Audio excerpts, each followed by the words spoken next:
Halo semuanya, jumpa lagi dengan channel saya Ari Londo. Kali ini saya akan menceritakan kisah kasus yang lagi viral, yang terjadi pada saudara kita, tenaga kerja Indonesia yang bekerja di negeri Sakura Jepang. Bagaimana kisahnya? Yuk kita simak bareng-bareng videonya. Jangan lupa siapkan kopi agar bisa lebih fokus dalam menyimak video saya. Innalillahi wa inna ilaihi rojiun. Pembunuhan TKI di Jepang, jasadnya ditemukan dalam koper. 3 pelaku teman korban. Kamis, tanggal 20 April tahun 2023 pukul 6.47. Kabar duka datang dari negeri Sakura, yaitu Jepang, menjelang Idul Fitri tahun 2023. Seorang tenaga kerja Indonesia TKI, yang sempat dikabarkan hilang, jasadnya ditemukan dalam koper.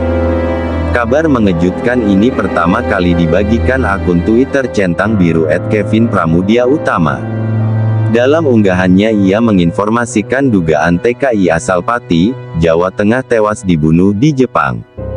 Ia juga menuliskan pelaku pembunuhan 3 orang yang ternyata sesama warga negara Indonesia. Warga negara Indonesia atau TKI yang tinggal di Jepang belum lama ini, dikejutkan dengan adanya pembunuhan sesama warga negara Indonesia ini. Polisi Jepang baru saja menemukan mayat warga negara Indonesia, di dalam sebuah koper, di prefektur Fukushima.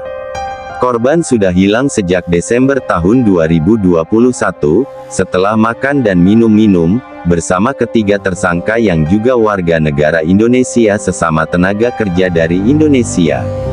Para pelaku disebutnya sudah diringkus oleh kepolisian otoritas setempat.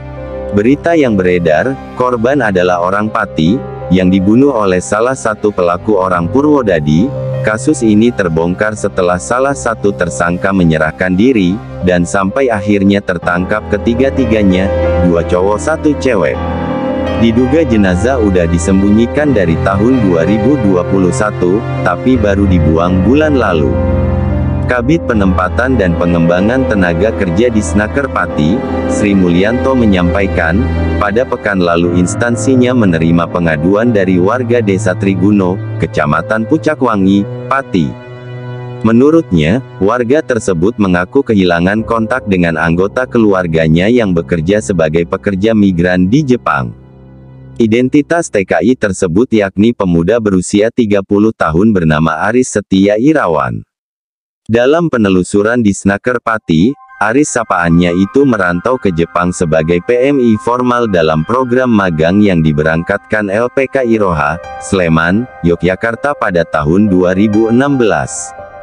Namun menurut pengakuan keluarganya, sudah sejak akhir Desember tahun 2021 komunikasi dengan Aris terputus. Aris tiba-tiba menghilang dan keberadaannya tak lagi bisa dihubungi lagi. Tanggal 25 Desember tahun 2021, Aris sudah tak bisa dihubungi. Keluarga Aris pun syok begitu mengetahui ada kabar adanya mayat lelaki WNI di Jepang ditemukan di dalam carry bag atau koper jinjing besar di sebuah lapangan, di prefektur Fukushima.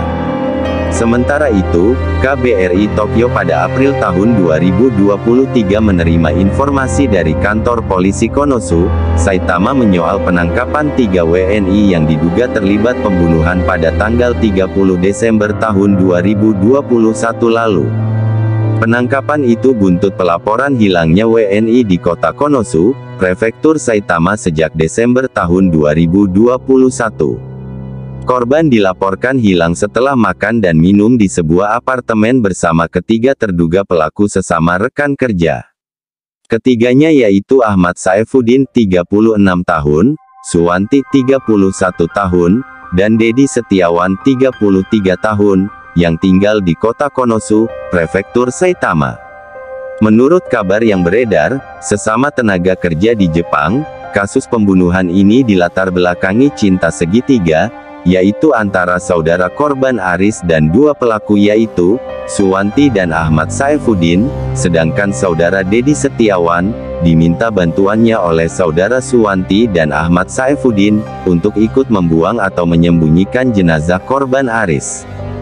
Kabar yang beredar juga, kronologinya adalah, Saudara Aris diajak minum oleh pelaku Suwanti dan Ahmad Saifuddin, yang ternyata terlibat cinta segitiga. Kemudian setelah minum bersama terjadilah pembunuhan itu. Kepala Aris dipukul pakai balok sampai meninggal, kemudian jasadnya dimutilasi dengan kejam dan sadis. Setelah korban tewas, potongan tubuhnya dimasukkan ke dalam koper atau tas jinjing. Informasi dari LPK Iroha, Aris yang magang di pabrik di Jepang pada 2017 memilih hengkang dan kemungkinan pindah kerjaan lewat jalur lain. Informasi dari Kementerian dan identitas korban masih diidentifikasi. Paman Aris, Wardono, membenarkan jika keluarga telah kehilangan komunikasi dengan Aris sejak akhir Desember tahun 2021. Selama ini, kata Wardono, Aris yang merantau ke Jepang mulai 2016 sudah sering mengirim uang hasil jerih payahnya untuk keluarga yang di rumah.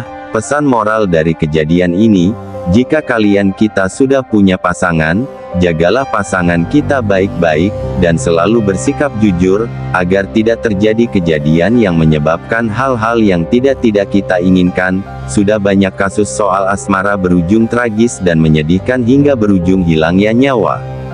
Untuk keluarga korban semoga diberikan ketabahan dan kesabaran, serta untuk korban Aris, semoga diampuni dosa-dosanya. Sekian video dari saya, sampai jumpa lagi di video selanjutnya. Terima kasih.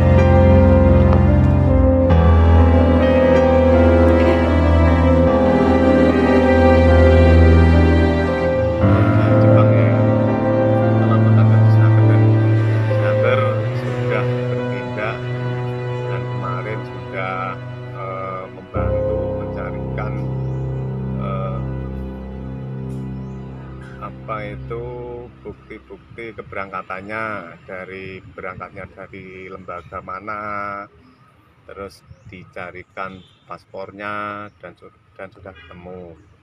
Dan kita juga sudah berusaha komunikasi dengan TKI teman-teman lainnya, tenaga kerja Indonesia yang ada di Jepang. Itu kita berusaha untuk menggali informasi, dan kita juga tidak istilahnya tidak tahu lah ya, dan karena terus sampai sekarang kami dapat kabar dari berbagai media dari sana ya, itu kabar tidak baik ya. Harapan kami itu bukan keponakan saya. Harapan kami ya keponakan saya masih dalam keadaan sehat, masih ada di dunia ini ya. Berangkatnya ke Jepang dulu mulai tahun berapa? Dulu pemberangkatannya itu 2016 sampai